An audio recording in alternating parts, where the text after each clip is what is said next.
we are going to start the lab for SC401. When you launch the lab, you will see a resources tab on the top, and this contains all the credentials. Your Microsoft 365 tenant and your Windows machine. Now there are two labs machines here, client 1 and client 2. You can click on these machines' name to switch between the two lab machines. Alternatively, what you can do is you could click here and select. So let's start the lab. So your lab, this particular lab is a consecutive lab, so you will have multiple tasks to be finished. So without finishing one lab, you could not move to another one. So if you notice, I keep clicking then lab 2, exercise 1, lab 2, exercise 2. So it keeps going on until lab 6. So we will have to finish one exercise first before you move on to another one. So let's go ahead and start preparing the lab environment. So preparing your lab environment is your first task. So you need to log into the CL1 machine. And if you notice, I'm already on the CL1. I'm going to go to resources, put my mouse on the password tab, and I'm going to click on T symbol. This will type the password and click on next. Once I'm done with my step 1, put a check mark. This tells you which step you are currently doing, and you see a progress bar on the bottom. So as you click on this check boxes, the progress bar keeps moving. Second step is to open up an Edge browser and log into this website. Let's go to Edge. Put your mouse in the address bar where you want to go into type, and you click on the T symbol, it will type. So by now you would have noticed clicking on the T symbol automatically types inside the virtual machine. I need to log in my credentials for my M365, which is given under the resources tab.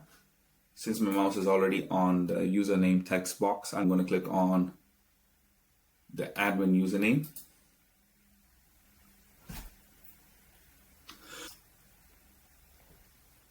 Click on next. I'm going to go ahead and click on admin password. Click on next. Oh, didn't work. Let's try again.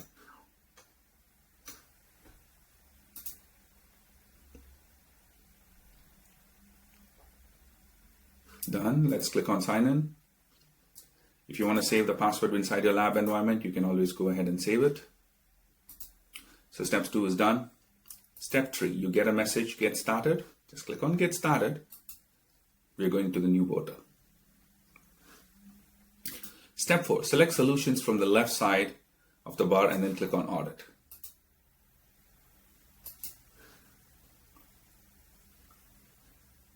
Now, why am I here? Because I want to make sure that I record all user and admin activity. So I'm basically enabling the audit logging. So I'm going to click on the blue bar at the top. It's enabled. So step 5 is done. So I'm done with my task 1. Task 2 is to onboard the device. So if I want to manage the device, I need to onboard them. So let's go ahead and do the same. They ask us to log into the machine, which I've already done. I'm already on the Purview portal. So 2 of the things are done. So I'm going to go ahead and onboard the device. Let's go to settings. I go to device onboarding and I click on devices. On the device page, so let's turn on device onboarding.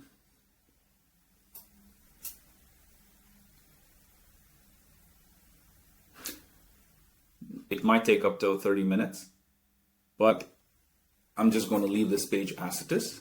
So in the meantime, I'm going to move on to the task number 3. So in task number 3, they want me to go and set up analytics for insider risk management. So I'm already on settings. Let's search for insider risk management. Here it is.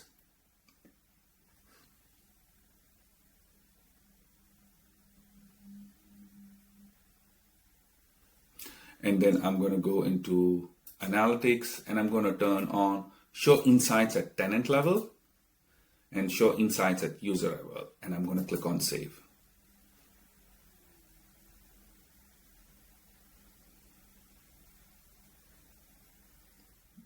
Now, once you have turned on analytics, then you move on to data sharing. And I want to share user risk with other security solutions. I'm going to turn this on and I'm going to click on save. So that is task number 3. Moving on to task number 4, where we want to set up the password for our lab exercise. So open up a new tab, go to admin.microsoft.com, log in with your admin credentials. Since we have already logged in on the previous tab, I think it just picked up the same username and password, and I need to set up MFA.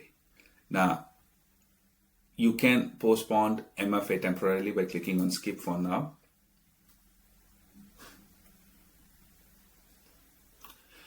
So what we're going to do is we're going to set up a password for a bunch of users that we will be using throughout the lab. I'm going to go to users, active users. I will pick up 3 users mentioned here. Linnea Robbins is here, Megan is here, and Joni is here. I'm going to go ahead and click on reset password. And automatically create password. Now, I don't want automatically to be created, so I'm going to set my password. I am going to keep the same password as user password, which is easy for you to remember. And you can click on show just to make sure it's the right one. Yes, and then click on reset password.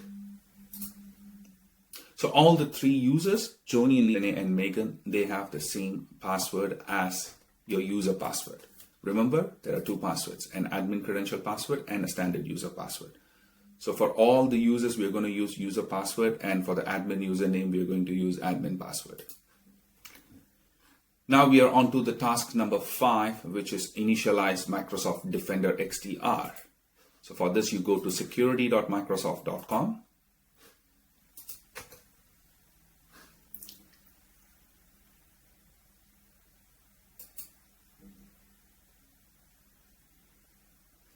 Then we are going to go into investigation and responses. No, I don't see an investigation and response, but instead I see investigation and alerts, which is the second menu. So I see it here, and then under this I go into incidents. It is initializing. Now, I've been here. It does take some time for the initialization to be completed. So leave this lab as it is. It does take like a few minutes, so you can go grab a coffee, but when you come back, it'll be done. Now, in some cases, if it is the same page even after 30 to 45 minutes, I recommend logging off and logging in. All right, that's an end of our lab environment setup. So we completed all the 5 tasks. Now, if you notice the 5th task, we're waiting for this to be completed. So I guess it's time to take a break now. Thank you.